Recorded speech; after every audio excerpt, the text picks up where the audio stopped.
Welcome back to the Transform Your Mind to Transform Your Life, the podcast. You're listening to Author's Corner, where we highlight and showcase our local authors. Today, I am speaking to Dr. Sarah Michaud, author of CoCrazy. And we are going to be talking on a topic today, how to heal your codependency relationship. Welcome, Dr. Sarah. Hi, Myrna. It's really great to be here. It's a big topic. Yes, you're right. It is a big topic. It's great. Yes, I can't wait to dive in. So let me give you a brief synopsis of Sarah's book. Sarah Michaud, CoCrazy begins with a chronicle of growing up in a family with alcoholism that eventually led to a harrowing journey and downward spiral into drug and alcohol addiction. Her inspiring recovery is deeply authentic, and Michelle's vivid description are both heartbreaking and illuminating. CoCrazy encourages a path to recovery and is for anyone who also struggles with addiction and codependency. Michaud offers her own life-changing story as a backdrop to her no-nonsense advice, tips, and case studies. The author's comprehensive prescription for recovery is outlined in a step-by-step guide that will assist readers to combat and perhaps defeat one of the most pervasive and insidious problems in our culture. So if you are suffering in a relationship where you want someone to be different and you feel stuck, this book will help you. It will discover that your partner or loved one is using drugs. If you discover that your partner or loved one is using drugs or alcohol, this book will help you. If you feel it is difficult to stand up for yourself and set healthy boundaries, this book will help you. If you're overwhelmed by people you love and care for because you feel responsible for their unhealthy behavior, this book will help you. CoCrazy identifies what unconscious feelings are running our lives without our even knowing it. It will give you the tools to begin to speak for yourself and learn how to tolerate your feeling states. Finally, CoCrazy is about facing your truth and embracing your new life. Yes. So that was a great, synopsis of your book. It sounds like a really good book. I like when you say all those different things where this book is for you. Right. So mental health and drugs and addiction is almost like one of the foundations that's going on in our culture right now. Yep. Absolutely. Yep. Absolutely. So what I want to start out with is tapping in on the main theme of your book, which is codependency. But when I think of a codependency, I think of someone who depends on another person for their survival. But in your book, you're using codependency to highlight another kind of relationship. Can you talk about that for a minute? Yes. I mean, really, the word codependency comes from kind of the origin of Alcoholics Anonymous. Bill Wilson's wife started it because she realized that if you're married to an alcoholic or with someone with a substance abuse problem, you can get just as quote unquote sick or dysfunctional. So that's when it began. And then as kind of the 60s and 70s and the adult children of alcoholic movement and the codependency movement and Melody Beatty, and it was still stuck with a person in relationship with someone with a substance abuse problem. But in the last 10 to 20 years, really, and for me and my work with my patients, most, especially women, can be codependent, which is really putting other people before you. Basically, you're deciding who you are by how the world responds to you. So I'm focused much more on what you're doing, thinking, feeling, saying, how you're behaving, rather than on what I'm thinking and feeling and doing. And when you do that, you lose yourself and you're focused only externally, and you really lose touch with your own feeling states. What do you want? What do you need? Which is really the mantra of codependency recovery. It's what do I want? What do I need? Yeah. Yeah. So that's really good because yes, you were kind of reversing it. I'm thinking that someone that's, has the drug problem is the one that's codependent. What you're saying is the person that's the person that's not Yes. using alcohol or drugs is codependent on that relationship working, I'm assuming, right? Yes. So yeah, it's a different version of it. Yes. I Yeah, like I it. mean, basically, what people do when they have a partner who has a drug problem is they're trying to change them. They're trying to Yes. fix them, change Right. them, save them, get them into treatment, be different. And the trouble is, it doesn't work. When I'm focused on changing you, I'm not only going to lose myself, but that person is just going to get resentful and pissed off at me. And they're not going to want to do what I ask them. So it's very tricky. And the thing is, in my practice, even when someone is not with a person who's a substance abuser, you know, lots of friends who are in relationships, they still want to change their partners, whether they have a substance Yes. abuse problem or not. So it's still about focusing on them. And rather than expressing, kind of like an example would be, geez, honey, I'm really upset. I'm feeling angry at some behaviors you're doing. I'd like to share with you what I'm feeling. That's way different than, you're making me really angry. You need to change. One communication is where I'm owning my stuff and the other person can really hear it. The other communication is where I'm blaming another person for my feelings, and that Yeah. doesn't go anywhere. You don't Yeah. get anywhere with that. Yeah, Yeah. right. And yeah, I like what you say, that you're right. It's not only substance abuse, because a good percentage, I'm not sure what the numbers are, a good percentage of women go into marriages or relationships wanting to change their partner and they don't move. They're stuck. Oh yeah, I mean, who was it? Oprah? Didn't Oprah say something like, you know, if you see, like, be honest with yourself. I'm paraphrasing, but if you see the truth, recognize it. The problem with human beings is we want what we want. And Right. so we're going to deny, we're going to rationalize, we're going to say it's okay. We're going to say he only did it once, she only did it once. We're going to say, oh no, they just got angry because of that reason. We stay stuck in relationships out of our own fear. And that's really what the quintessential component of codependent behavior is fear of being left, fear of, nobody liking me, fear of what other people think of me, fear of not being loved, not being wanted. It's all based on this fear, which keeps me in a dysfunctional relationship. Yeah. So fear is one of the symptoms. What are the other symptoms of codependency? Of codependency? Well, it depends kind of how you present. For example, someone can be a super angry, controlling, dominant.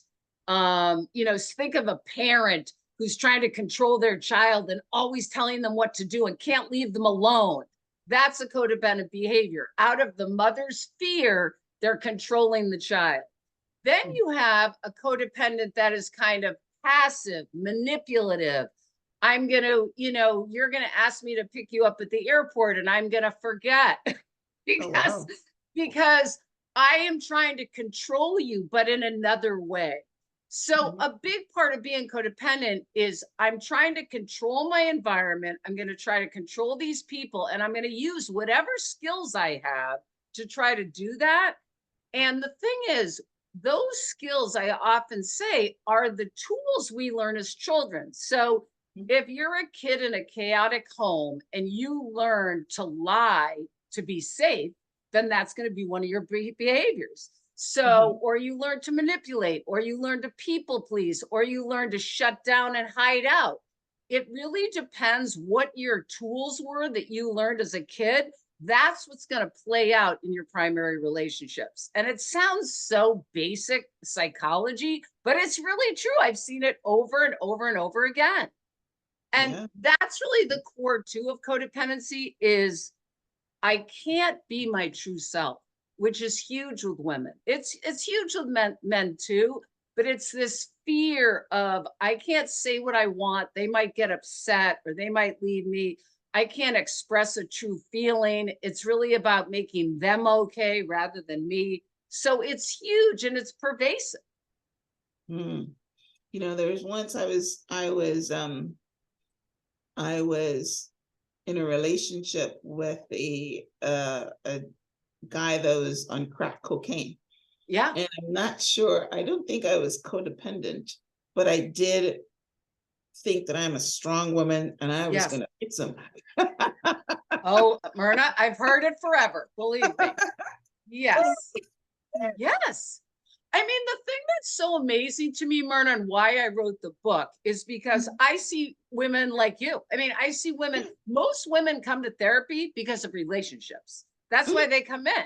And usually they start up wanting to change the person rather than seeing, oh, I'm coming to therapy to change myself.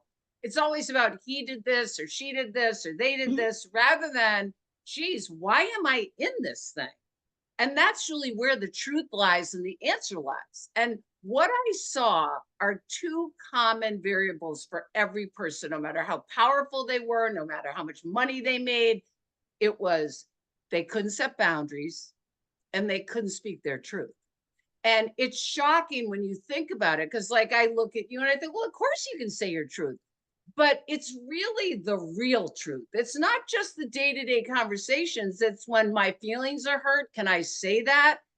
And it could even be when someone says, gee, do you want to eat Italian or Chinese? Can I say I want Italian rather than thinking, gee, what do they want? I mean, it affects everything. I Mm-hmm. mean, it's really, we don't think about it. We think, oh, you know what we say to ourselves? I don't care. It doesn't really matter. And if you do that enough over a long enough period of time, you're going to lose yourself. And that's what we do. Yeah, yeah. Yeah. Okay. Yeah. Um, yeah, so another part of your book talks a lot about addiction and recovery. What advice do you have for someone who's dealing with a loved one who's an addict? That's a big one for me. You know, I interviewed someone the other day that was talking about loving her sister that was an addict. Oh, So, right. yeah, right. So, what kind of advice do you have? Well, this is the thing. People aren't going to like my advice, and it's very counterintuitive. The problem is the more you focus on the addict, the worse it's going to get. What needs to happen is you need to change the focus to yourself. And people say to me, I don't get it.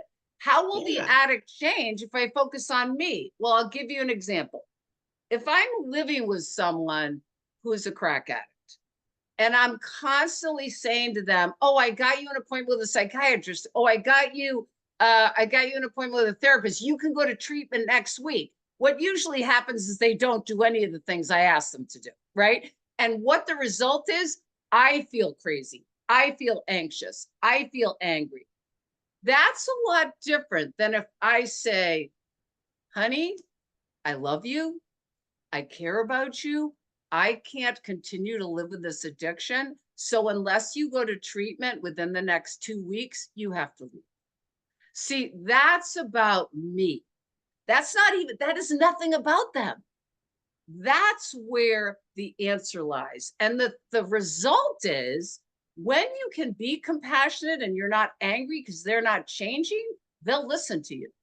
And I'm not saying every time you do that, the person necessarily gets sober or clean, but definitely a higher percentage of someone changing when you can just own how your life is impacted. I mean, that's what interventions are based on. I don't know if you know what an intervention is. It's basically a therapist who gets an addict together with their family and loved ones or workers. I've seen it on TV or Oh, on movies. TV, Right, right. right. So you get together with the members first, and then you bring the addict in. And what you have the members do is stick to the facts. So you don't say to the members, tell them what you feel. You say to the child, what are the facts about, say, your mother's alcoholism? And the child will say, I was left at school. You forgot to pick me up. You embarrassed me at the PTA night. You embarrassed me in front of your friends. You stick with facts. And that's what interventions are based on. And when you give an addict or an alcoholic the facts, that lands much more than feelings. Because they'll get into a debate about feelings. Oh, what are you so upset about? I didn't do any of that. You know what I mean? But you can't argue with facts. Well, at least we used to not be able to I argue with like that. it. Yeah. I like it. Yes. Yeah. And that's again a deep psychological move because, I've heard people say, tell them how you feel. You're not blaming them, you're just sharing your feelings, but you're saying that doesn't work for an addict. So if you say, listen, your addiction is not allowing the relationship to grow, and I feel well, that's a feeling, but I guess you stick to the facts. What you're saying is that might make them want to get treatment. Yeah, Other I than mean, you telling them how their addiction makes you feel, that yeah, works better. you're basically setting a limit. I mean, Okay. you're basically saying, look, I can't go on with this. You're not saying they need to do anything. You're saying, like you Right. just said, you could say, I feel alone in this marriage. I Right. can't be with a person that's drunk every night. It doesn't work for me anymore. I know you have an illness and I feel compassion for you, but I can't continue to do this. And they can either decide to change or not. But very often, especially in interventions, when kids or loved ones really stick with facts, the facts get to the addict because they can't. The thing is the main component of addiction is denial. So Mm. when you're an alcoholic or addict, you can pretend it's not really happening. It's one of the few illnesses that tells you you don't have it. I mean, that's why people can continue to It's use. But yeah. when you give facts, it breaks through that denial. If a kid says to me, Mom, you forgot to pick me up at high school because you were drunk, that's a fact. They can't argue with that, right? Right. So, Can they say I wasn't drunk? well, they can, absolutely. And then the limit will be, you know what, from now on, I'm not going to have you pick me up. So it's like, it's having also letting them have consequences of behaviors. And the Mm. problem is the biggest fear for people, especially parents with kids that are addicts, is they're going to die. And Mm. that's that can happen to anyone. And the delusion is, though, Myrna, that I'm going to stop it. If I let my kid live in my basement instead of asking them to leave, they won't overdose. And believe me, I've had plenty of clients whose kids overdosed in their houses. So just because you don't ask them to leave or set a consequence doesn't mean you're keeping them alive. It's a Yeah. delusional system. Yeah. Yeah. Yeah. And it's Yes. tragic. It's not that it's not tragic, but much better odds when you can set some boundaries with them. Much better Yeah. odds. So that Yeah. you're not codependent on that relationship. That's a big one because your mental health and your peace is important. And they're saying the best thing not to become an addict is not to start taking a drug in the first place. But once they've taken that drug, we Right. know addiction is very, very difficult to get Absolutely. over. Very, very difficult to get over. And they say So, every addict affects, I don't know what the numbers, it used to be like 26 people a day or something. I mean, meaning you affect one person, yes, they affect someone else, and et yes, cetera, et cetera, et cetera. yeah, So yeah. it affects a lot of people, and many people, this is the other thing why I'm so adamant about codependency is I've seen parents of addicts, partners of addicts, and just partners of people that may have other problems go down because of the other person's Yes, issue. I've seen people get yes, depressed, panic attacks, physical problems, anxiety. I mean, yes, it's not just, this isn't a minor thing. When we dismiss our own needs and our own wants, it's going to come out somewhere. It's going yeah, to come out. yeah. Yeah. Yeah. Yes, I love it. I love it. Yeah, this is an important conversation. Yes. So tell us about your book. I love the title, CoCrazy. Well, I mean, the reason we Does it named mean it. that if you're codependent, you're gonna go crazy? Like, what is the Well, subtitle? this is all right. This is why I named it that. I know kind of it's a taboo with women and the word crazy, but this is the thing.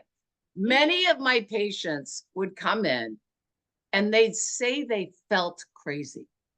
And that's what it was about. Because when you keep trying to solve a problem, and no matter what you do, it doesn't get solved, you start feeling crazy.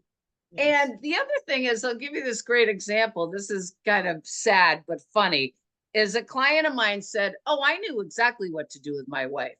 So he'd be on a bender for 3 days and he'd come home and she'd answer the door and she'd be really mad at him and he'd immediately attack her. He'd say, "Why would I come home to a house like this? Why would I come home to an angry wife like this? No wonder I was away for 3 days." So that's the thing. So that woman, after a while, starts to feel like, "Oh, is it me?" You know what Yeah. I'm saying? Yeah. So addicts are so brilliant at Very smart. blaming other people. And Yes. so to start focusing on, yes, you feel crazy, but it's not you. It's okay. So that's why I made the title that the CoCrazy. And also I wanted to say that at the time I that I don't know if you know this. I think that my husband relapsed. So I got married and to a guy who was 15 years sober. And I had a child at the time. And after 5 years of that marriage, he had a surgery and he relapsed on pain meds. And Mm. what happened to my life is I'm seeing 30 patients a week. I'm an expert in addiction. I'm an expert in codependency. And I couldn't figure it out. Dependent or dependent.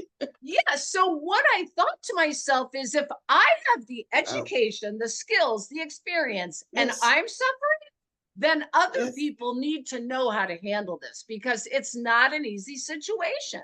So that Wow. was another reason I wrote it because it's like it's not easy. It's really not to identify what is happening for me, because the Yeah. world gets very chaotic when you're with addicts. Yes. Well, the great thing about it is, right, think about that situation. I mean, a lot of times they say that when you're in a situation is much harder than when you're teaching it and when you're Yes. talking about it. But when Yes. you're in a situation, it's like you've got the blinders on. Your Yep. emotions are leading the charge. So it's very Absolutely. good for a book like this because someone can look, you talk about the steps, what to do in that situation. I'm pretty Right. sure that you came up with a solution and how to Yes. handle that, right? So, Yes, I did. yes, Yeah. I mean, you have to get your own help. You have to realize what's happening. You have to identify. I mean, I literally almost couldn't believe this was happening to me. It's like, how can this be happening to me? I'm the expert. And yeah, so, really, just facing your own truth and then setting consequences and seeing how is this relationship affecting my life, my child. And I had to set some limits and ask him to leave and go to treatment. And then, there was a couple of years of trying to figure that out. But yes, there are tools. And also, by the time something like this happens, you're really angry, you're really anxious, you're over functioning, you're exhausted. So there's a lot of ways you become after dealing with this. So the first tool in the book is to look at yourself and to try to take care of yourself a little bit and step away. Self-care, a lot of people that are focusing on changing and fixing someone else, they don't do anything for themselves. yeah. So that's kind of the beginning. It's funny. It takes up all their energy. Yep. Yes. Takes up One of all my their closest friends, whose husband was an alcoholic, went to therapy and they went to see this therapist. And my friend kept saying, how are you going to help my husband? How are you going to help? So her husband, who was the alcoholic, was talking to the therapist for a while. And my friend kept interrupting. Well, what do I need to do? What do I need to do? And the therapist said, well, just wait. And they were dealing with his treatment. And then finally she said, well, what can I do? And the therapist said, you need to rest because she was so out of her mind from over functioning and doing yes. and that she was exhausted and she needed Yeah. to just pull it back and rest And and just let yes. the person who has the problem take care of the Take problem, care of the problem. right? Yes, Yeah. yes, yes, yes, Yeah. yes. Yeah. Wow. So this is excellent. That's awesome. All right. So your book, the full title is CoCrazy, one psychologist recovery from codependency and addiction, a memoir and roadmap to freedom. Yes. So that's amazing. All right. So it's available on Amazon. Do Yep. you have like a website? What's your social Yes. media handles? Somebody can Absolutely. follow you, because this is a really, really good topic. Yes. I mean, I think so many people can relate to it. So yes, my website is drsarahmichaud.com. And there's information about me there. Your podcast will be on there, your show, all the other things I've done. I also have a YouTube channel called Leaving Crazy Town. And that's based on the tools in the book. And I do that with a friend of mine who's a sober attorney. And we talk about different topics of codependency each week. And then the last thing is I write for a sober online magazine called The Sober Curator. And I've written a bunch of articles for them on codependency. I actually wrote an article on dating in your 60s, Myrna. So I've written a bunch of different articles. I've written articles on parenting. So you can go to thesobercurator.com and check that out too. So, you can reach out to me in any way. Wow, I love it. I love passionate people. And you are so passionate about your work. I know it lights you up. And that's so important. Yes, because you're providing a great service. Listen, it's no longer just crack cocaine. No. It's no longer just heroin. You just No. touched on one of the top ones right now. You get surgery, you get the bloody pain meds, and Yep. then you can't get off of it, Yep. And there's so many things. An alcoholic, it's always been around, right? People try to drown their sorrows, and they always deny it. So I love what you said, that is the basic of addiction. Everybody's denying it. I'm not addicted. I'm not drunk. That's right. And the crazy town that we get into is thinking that, we can debate with them. I mean, that's where we come in. Right. So it's really about focusing on yourself. And, I always say in the book, it's about getting your freedom back, because when you're preoccupied with fixing someone, you're not free. And when you're preoccupied with what other people are thinking, you're not free. So I am passionate because I've seen women that start to shift and change, and they get their voices back and they're able to set boundaries. And that's a powerful thing, Myrna. So thank you so much for having me here. You're very welcome. Thank you for being on the show. All right, guys. All right. So I love this conversation. I love this topic. And I'm pretty sure that some of you listening have had experience with this. Like I have had experience with this exact topic. Not sure about the codependency, but learning how to navigate when you have someone that's an addict and they keep denying it. What do you do? So definitely go pick up a copy of Sarah's book, or I should say Dr. Sarah Michaud book, and get the tools to get your freedom back, get your mindset back. It is not your problem.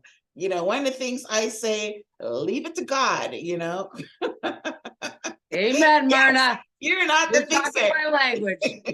Yes, you are. Leave it to God, all right? So so thank you, Sarah.